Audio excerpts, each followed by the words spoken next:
Good evening, ladies. Derek! Don't you look stunning? I always look like this when I bake. Ooh. Oh, hi. Hi. All right. You know how to do this? What's the sound? Wow, my bad. You are clearly a natural. Thanks. Yeah. I can't believe it. I just watched Holiday Touchdown, a Chiefs Christmas love story on Hallmark Channel. What did I think about it? Well, you'll have to stay tuned and watch, and don't forget to hit subscribe so you don't miss any of my other reviews. Right off the bat, I'm going to tell you that when I heard about this movie, A Holiday Touchdown, a Chiefs Christmas love story, I kind of rolled my eyes because I'm not really a football fan. I don't understand the game.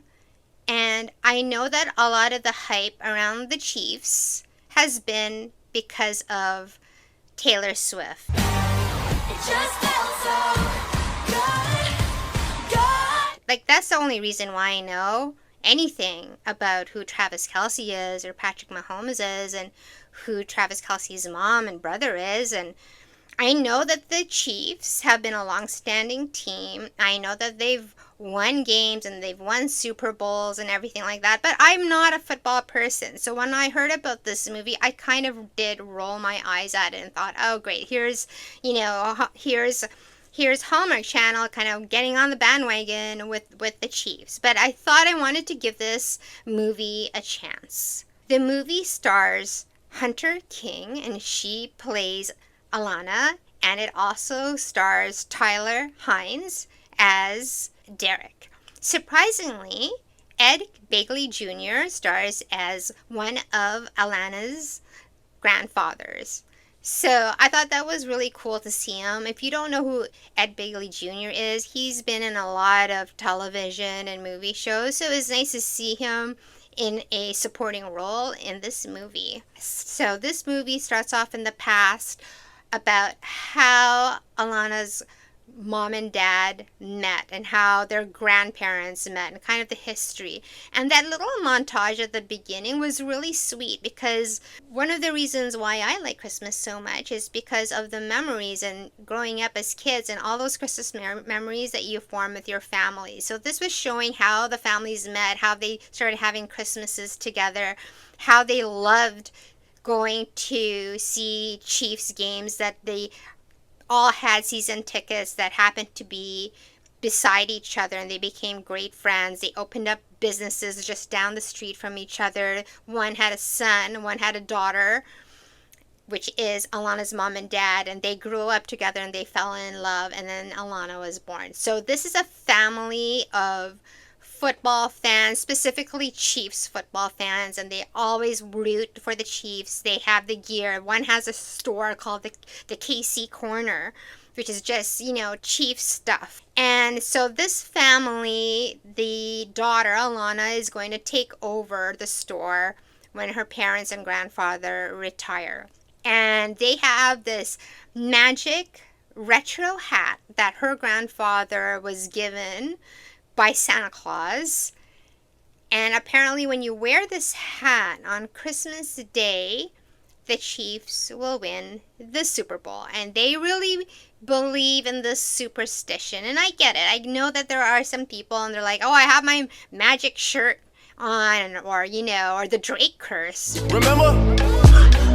Right? If Drake says some team's going to win, then they're not going to win. So I know that people believe in these superstitions and these rituals. So they really believe that this magic hat, if a family member wears it on the 25th, then the Chiefs will win. And because Alana's taking over the store, she decides to enter the family store and their story into the Chiefs Fan of the Year contest. So she enters them for Fan of the Year contest. At the same time, we meet Derek, and Derek is director of marketing, and he doesn't know much about Kansas at all. Doesn't really know much about the Chiefs as well. And his colleagues taught him and say, you know what, you need to go have Kansas City barbecue and go to this small town called Independence and go to this specific restaurant, and have some ribs there. So he goes there, and of course that's where he meets Alana and Alana's family, because Alana's grandparents on one side own that store.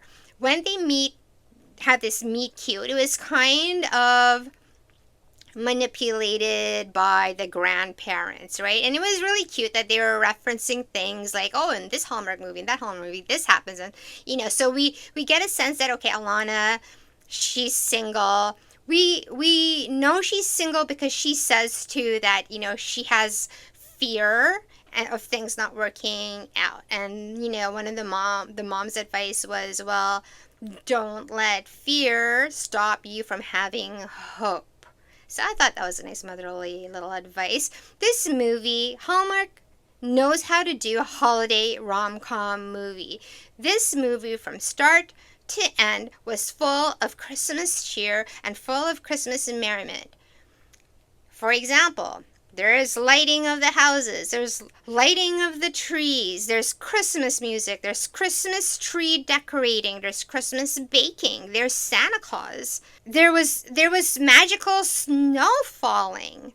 Like, there was a lot. There was Christmas songs, there was Christmas caroling, there was Christmas gift giving. There was also giving money to the less fortunate. We got to see Derek being kind to people who they didn't have tickets, or they couldn't afford to go to the Chiefs game, and he made it happen and got them tickets. Like, from start to finish, this was a feel-good holiday rom-com, and the romance was there too.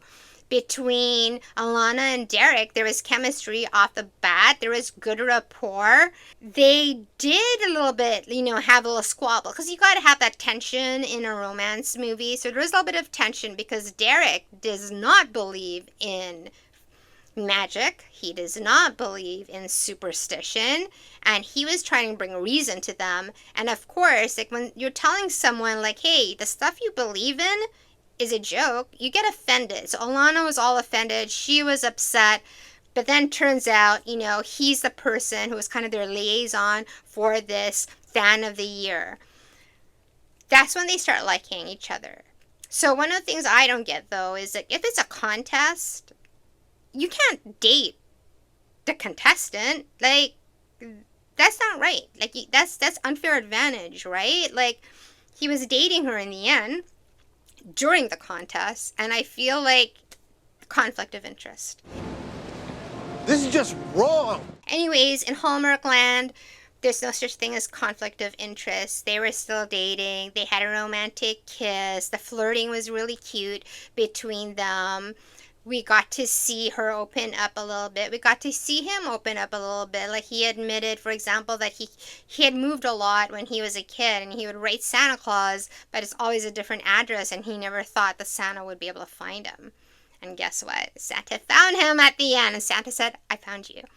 So I thought that was really cute. I love Ed Begley Jr.'s character, which is Grandpa Paul. Like, he was just so endearing, and the backstory with him, there's a lot of sentimentality, and Hallmark does such a good job with that. I was also really happy to see some diversity in this movie. Derek's colleagues were all people of color. There's people of color in the Christmas lighting scene. So I was also glad to see that. The acting was really good. The storyline was really good. There's just some little things I thought that were kind of like off. For example, the contestants, they get to go to this staff holiday party at the stadium.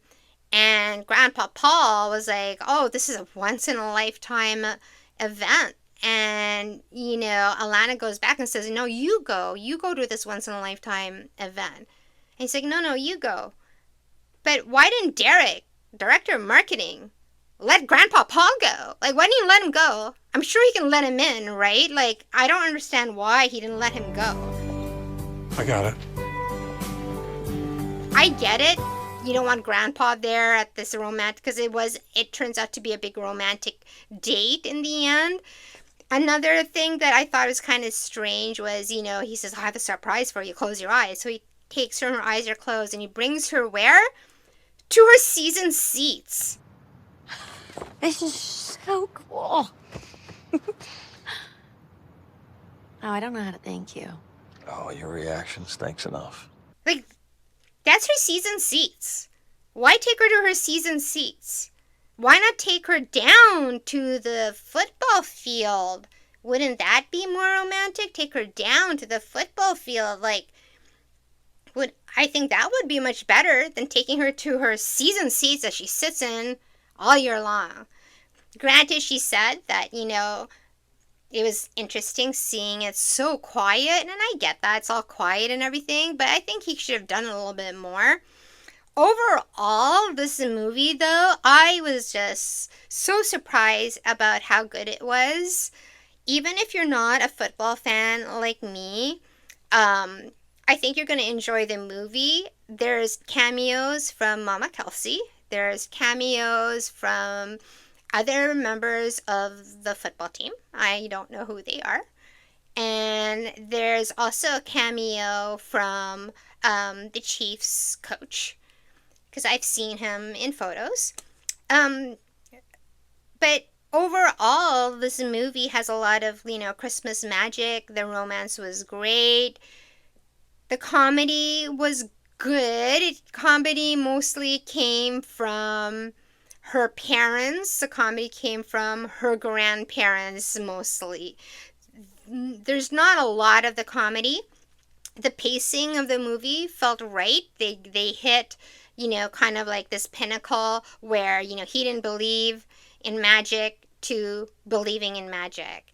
And then her believing too much in superstition. All we would have to do is make sure that we wear our not-so-secret weapon on Christmas Day game. You guys, that would be the boost they need, I'm telling you. To her kind of growing and realizing that, it's within you. The ending was really, really, really cute. I'm going to give it 3.5 hearts out of 5. 3.5 just because it's not something I'm going to watch again. It won't be something I watch again. But if you watch it, you're going to enjoy it. It's really a fun movie. There's a lot of romance in it, and the storyline is good, and there's a lot of Christmassy moments in it that doesn't feel like it's forced. One other thing I want to mention is this movie could have been about any football team at all, and it would have worked. Maybe you wouldn't get all the cameos of Mama Kelce and things like that, right? But I think it still would have worked. So in the end, yes, I will say they were banking on having the Swifties watch this movie, because it could have been about any other football team. I'm as mad as hell, and I'm not gonna take this anymore! So tell me, would you watch this movie? Would you give it a chance? I've seen things you people wouldn't believe. Let me know in the comments below. That's it for me. Happy holidays!